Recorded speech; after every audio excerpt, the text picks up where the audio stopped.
आप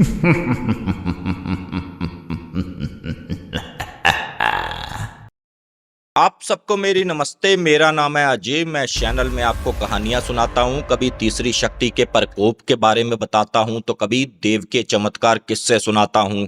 और आज का आर्टिकल हमारे पास आया है, उत्तर प्रदेश का एक शहर पड़ता है अयोध्या। अयोध्या से ही लगभग 20 किलोमीटर की दूरी पर गांव था सुधीर का। सुधीर के परिवार की बात करें तो उसके माता पिता और उसके 3 छोटे बहन भाई, और पढ़ाई लिखाई में ये आप लगा लो पूरे गांव में सबसे तेज लड़का यही था।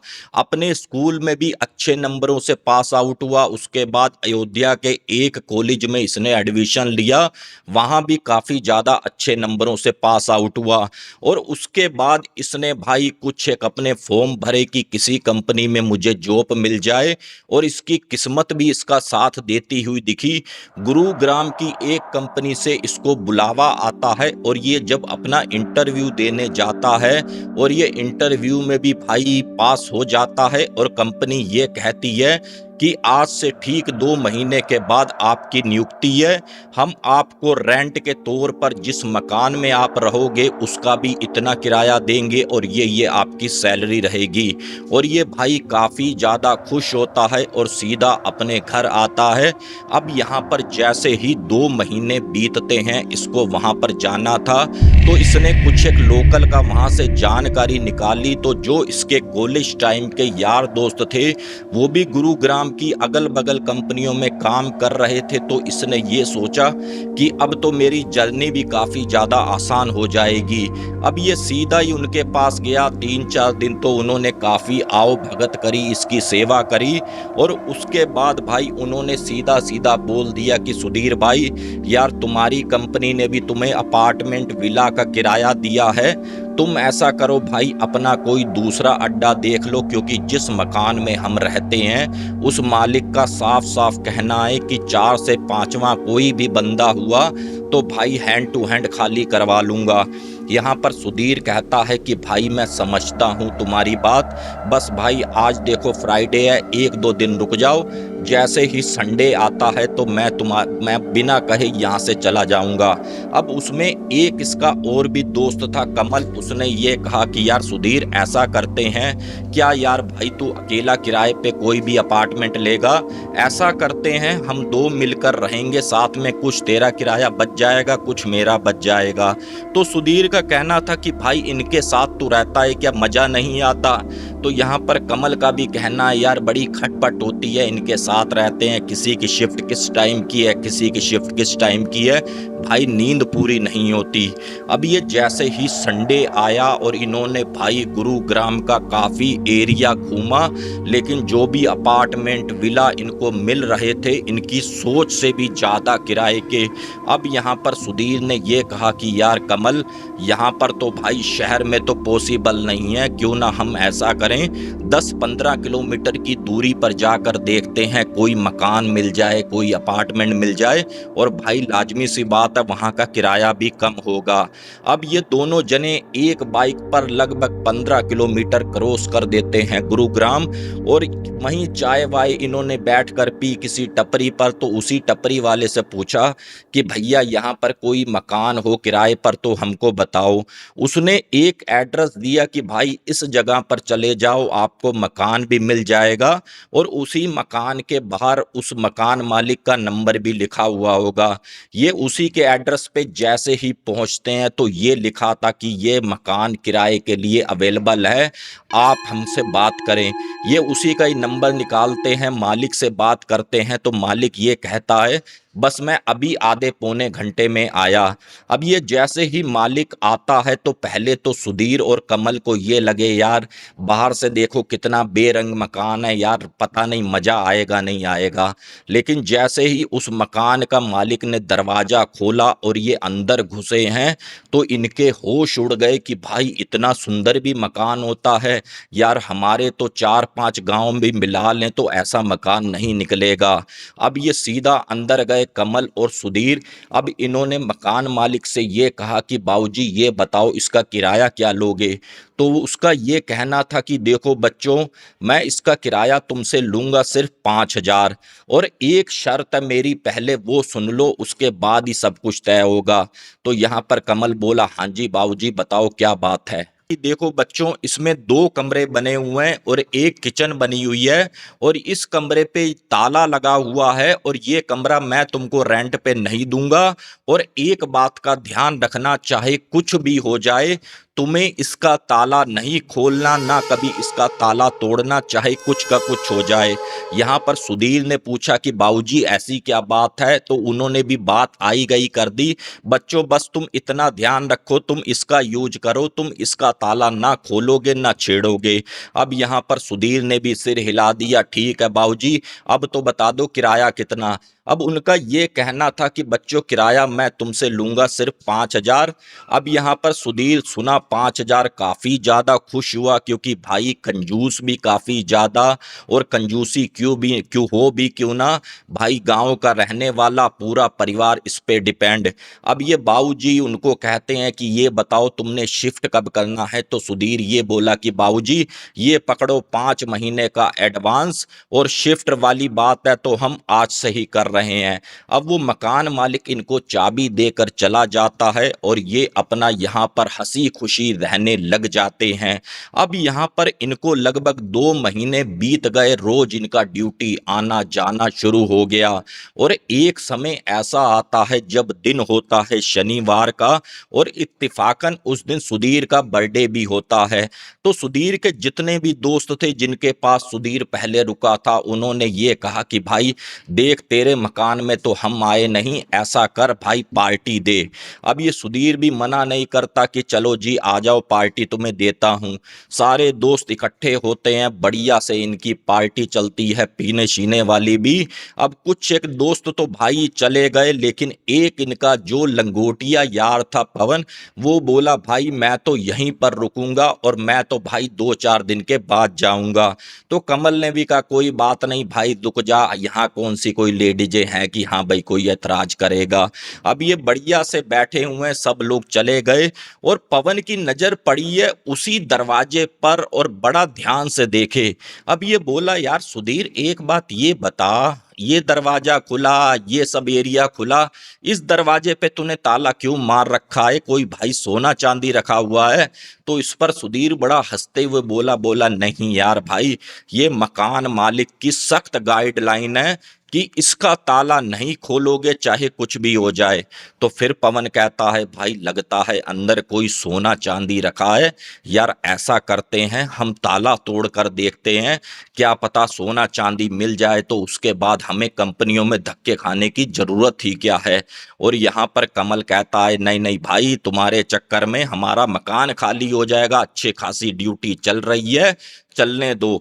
तो पवन फिर कहता है कि देख भाई, चाइनीज ताला लगा हुआ है, हम इसको तोड़ देते हैं, अगर कुछ नहीं निकला तो भाई मार्केट से लाएंगे, 50-100 रुपए का ताला फिर से जड़ देंगे।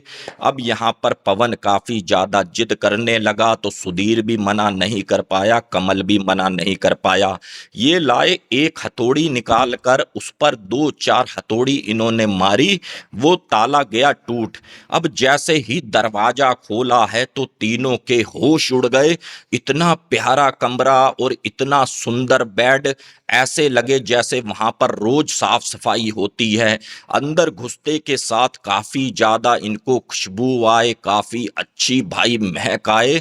और ये पवन बोला भाई तुम कहाँ रह रहे हो, इधर देखो भाई कितना सुंदर कमरा है, इसका यूज करो। अब जब पवन ने फिर क्या किया भाई, इस तरीके से झांक रहा है बेड के नीचे, बेड के दाएं बाएं, कहीं कोई सामान रखा हुआ मिल जाए, लेकिन इनको कुछ भी यहां पर नहीं मिला। तो सुधीर बोला भाई करवा दिया 100 रुपए का नुकसान, ताला तोड़वा दिया, देख अंदर कुछ निकला।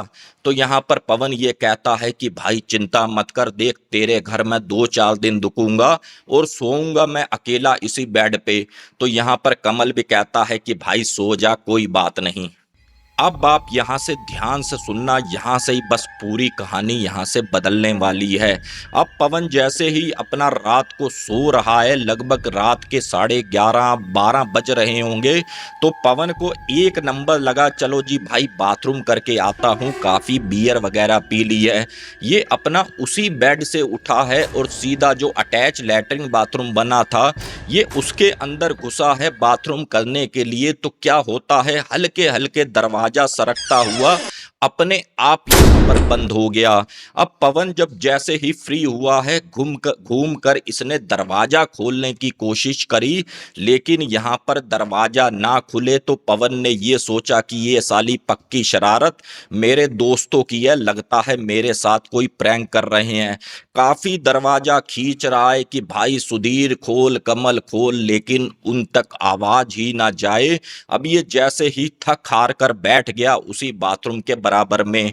अब ये जैसे ही बैठा है तो इसको क्या महसूस हुआ कि एकदम से कंधे पे मेरे हाथ रखा, और ये जैसे ही मुड़कर इसने वॉशरूम की तरफ देखा है तो वही दरवाजा अपने आप खुलता हुआ इसको नजर आया। अब ये जैसे ही उठा है, सीधा सुधीर और कमल की इसने चद्दरें खींची, बोला भाई ये किस तरीके का प्रैंक है, मैं आधे घंटे से बाथरूम में बंद हूं और तुम यहां पर मजे से सो रहे हो यार, ये गलत बात है यार। तो यहाँ पर सुधीर और कमल ये बोले कि भाई हमको नहीं पता तू बाथरूम में बंद है, अगर तू चीखेगा चिल्लाएगा कम से कम तेरी आवाज तो आएगी, हमको तेरी आवाज भी नहीं आई। पवन इन पर काफी ज्यादा गुस्सा हुआ, लेकिन लास्ट में इन्होंने कहा कि चल भाई छोड़, रात काफी हो गई है। अब यहाँ पर पवन फिर से उसी बेड पर जाकर लेट गया और अपना सोच रहा है कि भाई ये दरवाजा जो बाथरूम का है किसने बंद किया, किसने खोला, क्या इस टाइप के इसके मन में सवाल चल रहे थे। और इन्हीं सवालों के साथ कब इसकी आंख लग गई इसको भी पता नहीं चला। अब ये जैसे ही रात के लगभग 3-3:30 बजे हैं, जो बाथरूम का दरवाजा था एकदम से खुला है और एकदम से खट की आवाज आई, वो दरवाजा फिर खुला बंद हुआ। यहाँ पर एकदम से पवन फिर झल्लाता हुआ उठा और इस बार पवन भाई फिर सुधीर के पास भागा, बोला भाई तुम्हारे घर में लगता है भूत है, मैं ऐसे ऐसे सोया हूं और ये दरवाजा काफी तेज पटका गया है। और सुधीर बोला भाई थोड़ी कम पी लेते रात को, जब तुम्हें हजम नहीं होती तो तुमने क्यों पी ली, सबसे ज्यादा दारू बियर तूने पी थी, अब तू भाई कर रहा है नाटक। अब उसको सुला लेते हैं अपने बीच में। तो अब ये जैसे ही सुबह हुई, लगभग 11-11:30 बजे के करीब ये सोकर उठे, संडे का दिन था। अब यहाँ पर कमल बोला कि भाई तूने क्या नाटक किया, भाई पूरी रात तेरा यही ड्रामा चलता रहा, हमको भी नहीं सोने दिया। तो पवन ने ये कहा कि भाई इस कमरे में वाकई ही कोई ना कोई भूत प्रेत आत्मा है, भाई मुझे तो लग रहा है डर और मैं तो यहाँ से जा रहा हूँ। तो यहाँ पर सुधीर बोला यार अभी 2-3 दिन और रुक, तू तो कह रहा था कि 4-5 दिन के बाद जाऊंगा, अब तू कह रहा है कि मुझे डर लग रहा है। अब ये पवन ने ये सोचा कि अगर मैं चला गया तो ये लोग मेरी मजाक बहुत बनाएंगे कि ये तो साला डरपोक है, ये तो ये है। तो पवन ने कहा ठीक है भाई मैं आज नहीं जाऊंगा, मैं परसों जाऊंगा। और ऐसा करो भाइयों, आज संडे का दिन है, कोई चिकन फिकन बना लो यार, बड़ा मन कर रहा है खाने का। तो सुधीर बोला चल भाई चिंता मत कर, शाम को अपना बढ़िया सी व्यवस्था करेंगे, चिकन विकन मार्केट जाएंगे लेकर आएंगे। अब ये जैसे ही मार्केट से घूम फिर कर आए, चिकन वगैरह लेकर आए, तो भाई सुधीर क्या कर रहे हैं, अपना चिकन वगैरह धो रहे हैं, कमल क्या कर रहा है, अपना मसाला फ्राई कर रहा है, और पवन बैठा हुआ है बरामदे में। पवन की नज़र अभी भी उसी कमरे की तरफ है, क्योंकि रात का सीन इसने काफ़ी अच्छे से देखा था। और इसको फिर से क्या दिखा है, दरवाजे के ठीक सामने से इधर होती हुई एक औरत इसको दिखी। इसने एकदम से चीख मारी, यार कमल इधर आ। अब ये जैसे ही कमल ने सुना है, क्या हो गया भाई, क्यों इतनी तुझे हो हल्ला कर रहा है, बोले भाई अभी मैंने इस कमरे में एक औरत देखी है, सफेद से कपड़े पहने हुए, चेहरा उसका काफी उधड़ा हुआ है, यार भाई वो लग रहा है वॉशरूम के अंदर गई है। अब यहाँ पर सुधीर पवन कमल तीनों जने जाते हैं अंदर, बोले भाई बता कहाँ है औरत। अब ये पूरा कमरा विजिट कर रहे हैं, बाथरूम विजिट कॉन्सेंट्रेट कर रहे हैं और यहाँ पर कोई भी नहीं। अब ये सुधीर बोला, भाई कोई बात नहीं, इस कमरे की वजह से तुझे डर लग रहा है। अरे भाई कमल, जो मार्केट से अभी वही चाइनीज ताला खरीद के लाया है, अंदर का तू भाई लाइट बंद कर और सीधा इस पे ताला मार दे, ना कमरा खुला होगा ना कोई झाड़ होगा। ये अपना फिर अच्छे से चिकन वगैरह खाते हैं और ये तीनों जने अब अपना एक ही बेड पर सो रहे हैं। अब यहाँ पर जैसे ही लगभग आप ये लगा लो 11:15 का समय हुआ होगा, तो उसी कमरे से काफी ज्यादा इनको चलने की आवाज आ रही है। अब ये जैसे ही उठे हैं तीनों जने, तो भाई ये सोचे कि ये धम धम की आवाज कहाँ से आ रही है इतने भारी भारी कदमों से। अब ये जैसे ही कोई समझ पाते कि हाँ भाई ये आवाज कहाँ से आ रही है, एकदम से इनको अपने उसी बराबर वाले कमरे से पायलों की आवाज आना शुरू हो गई, जैसे कोई इधर से उधर भागता हुआ नजर आ रहा है। अब ये सुधीर और कमल की भी हिम्मत ना पड़े यार, लगता है कुछ ना कुछ सीन गड़बड़ है। लेकिन भाई भगवान का नाम लेकर ये जैसे ही गए हैं और उस खिड़की से झांक रहे हैं कि अंदर कोई है या नहीं है। अब ये जैसे ही झांका है तो जो आवाज इनको उस कमरे से आ रही थी, अब वही आवाज इनको अपनी छत से आ रही है। जैसे 4-5 लोग हैं इधर से उधर भाग रहे हैं और छत पर काफी ज्यादा कूद रहे हैं। सुधीर ये बोला कि भाई कमल, लगता है हमारे यहाँ चोर आ गए, देख भाई छत पर कौन है। अब ये कमल और पवन काफी ज्यादा डरे, लेकिन भाई सुधीर थोड़ा बहादुर लड़का था, खेतों में भी रात को ये काफी सोया, तो सुधीर ये बोला भाई एक बार छत पे जाकर देखना पड़ेगा।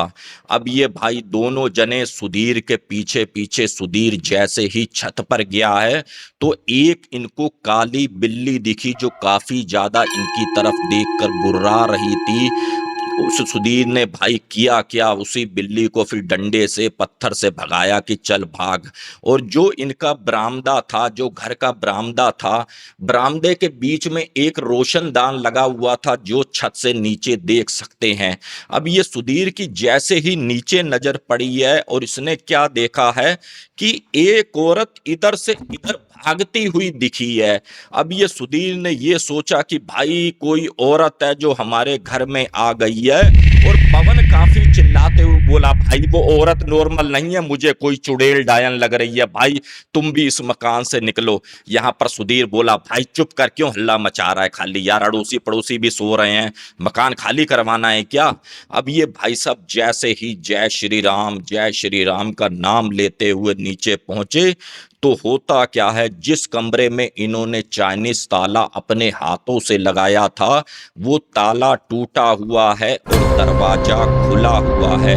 अब इनकी यहाँ पर काफी ज्यादा हवा खिसक गई और कमल से सुधीर बोला कि भाई तूने ताला लगाया था, सही से नहीं लगाया था। तो यहाँ पर कमल का ये कहना है कि भाई मैंने ताला लगाने के बाद खींच कर ऐसे भी देखा था कि हाँ भाई सब ठीक है या कोई गड़बड़ी तो नहीं है। और इतना ये बात कर रहे हैं तो एकदम से सुधीर के कान में एक आवाज आई बहुत हल्की सी कि यहां से चले जाओ, ये जगह मेरी है। अब जैसे ही सुधीर ने पलट कर देखा है तो भाई वहां पर कोई भी नहीं। अब इन्होंने क्या किया कि भाई ऐसा करते हैं, भाई अपनों चलते हैं इस मकान से बाहर। अब ये तीनों जनों ने भाई जो इनके मकान के बाहर गार्डन बना हुआ था उसी में ही बैठे रहे, और जैसे ही एक दो बारी इन्होंने पानी की बोतल लेने के लिए अपने लिए अंदर घुसे हैं तो इनको फिर से वही शोर सुनाई दे रहा है, उसी औरत का चीखने चिल्लाने का। और ये पानी की बोतल भी फिर अंदर लेने नहीं गए डर के मारे।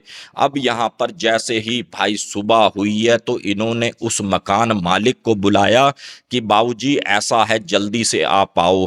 अब यहाँ पर जैसे ही वो आए तो उनको पूरी बात बताई गई, तो उस मकान मालिक का भी मुंह 2 मिनट के लिए ऐसे हो गया। तो उनका ये कहना था कि बच्चों एक बात सच सच बताना, झूठ मत बोलना तुमने इसका ताला तोड़ा है या नहीं तोड़ा? तो यहाँ पर सुधीर ये बोला कि बाबूजी हम आपको चलो अंदर ही ले जाकर दिखा देते हैं। अब ये जैसे ही अंदर ले जाकर देखा है तो भाई ताला लगा हुआ है, नहीं टूटा हुआ ताला भाई, सेम टू सेम ताला वहां पर लगा हुआ है। अब ये सुधीर भी देखकर हैरान कि भाई ये क्या सीन हो रहा है। सुबह रात को देखा था तो ताला टूटा हुआ था, अब ये ताला जड़ा हुआ है। अब उस मकान मालिक ने जैसे ही चाबी अंदर लगाई और कमल ये कहता है कि भाई ताला नहीं खुलेगा क्योंकि वो ताला तो हमने तोड़ दिया, ये हमारा ताला लगा हुआ है। लेकिन भाई जैसे ही चाबी घुमाई इत्तेफाकन वो ताला भी खुल गया। अब यहाँ पर फिर मकान मालिक बोलता है कि बच्चों सही सही बताओ तुमने क्या खुरापात करी है। तो फिर सुधीर ने भी सारी बातें बता दी और उसके बाद मकान मालिक से सुधीर ने ये पूछा कि बाबूजी ऐसी क्या दिक्कत है इस कमरे में और कुछ थोड़ा हमें भी तो बताओ। तो फिर उस मकान मालिक ने ये बताया कि बच्चों जो इधर बराबर में आप देख रहे हो इंस्टीट्यूट है लड़कियों का, और पहले मेरे मकान में 4 से 5 लड़कियां किराए पर रहती थी। एक लड़की कुछ इश्क विश्क के चक्कर में पड़ गई और उसने मेरे ही इस कमरे में भाई अपने प्राण त्याग दिए। अब जैसे ही भाई पुलिस आई, उसके माँ बाप आए, उसकी बॉडी को लेकर चले गए। लेकिन उसके बाद मुझे 3-4 लड़कियों ने और भी कहा अंकल हम भी इस मकान को छोड़कर जा रहे हैं क्योंकि हमको वो लड़की इस मकान के अंदर दिखती है और काफ़ी ज़्यादा परेशान करती है। तो उसके बाद बच्चों फिर मैंने अपने एक पंडित जी से बात करी जो काफ़ी योग्य थे, जानकार थे। तो उन्होंने ये कहा कि जब तक इसकी आयु पूरी नहीं होती तब तक ये तुम्हारा मकान छोड़ना इसको बड़ा मुश्किल है। मैं ऐसा करता हूं कि इसको स्थान दे देता हूं एक कमरे का, और तुम इसमें ताला हमेशा रखना और कभी ये दरवाज़ा खोलना मत। और बच्चों तुमने लगता है वही गलती करी, फिर से उस आत्मा को आज़ाद किया। अब तुम्हारी वजह से फिर से मुझे पूरी पूजा भक्ति करवानी पड़ेगी, फिर से पंडित जी को बुलाना पड़ेगा। तो यहाँ पर सुधीर भी काफ़ी ज़्यादा शर्मिंदा हुआ, अपने दोस्तों की गलतियों की माफ़ी मांगी और ये बोला कि अंकल जैसा भी हमारा किराया है 2-4 महीनों का आप हमको मत लौटालना क्योंकि आपका भी लाजमी सी बात है, अब खर्चा तो होगा। और रही बात ये मकान अंकल अब हम यहाँ से खाली कर कर जा रहे हैं। सुधीर और कमल भाई जो भी इनका सामान था उठाकर अपना ले जाते हैं और उस दिन के बाद उस मकान की तरफ ये मुड़कर भी नहीं देखते कि यहाँ पर क्या हुआ क्या नहीं हुआ। और ये पूरा इंसिडेंट इनके साथ हुआ था लगभग सन 2013 के करीब, और आज की तारीख भी सुधीर वहीं पर ही जॉब कर रहे हैं उस कंपनी में, और कमल भी इनके साथ जॉब कर रहा है। और पवन तो भाई इनको मिला ही नहीं, उसके बाद कहाँ पवन गायब हो गया भगवान जाने। और ये आर्टिकल इन्होंने फेसबुक से मेरा देखा और मैसेंजर पर ही पूरा का पूरा इन्होंने सेंड कर दिया। बाकी फ्रेंड्स अगर ये आज का आर्टिकल आपको पसंद आया, समझ आया, तो प्लीज़ चैनल को सब्सक्राइब करें, प्यारा सा कमेंट करें और ये कमेंट में ये ज़रूर लिखें कि ये आर्टिकल आप कहाँ से देख रहे हैं। बाकी मिलते हैं फिर किसी और न्यू हॉरर स्टोरी में। जय हिंद, जय भारत।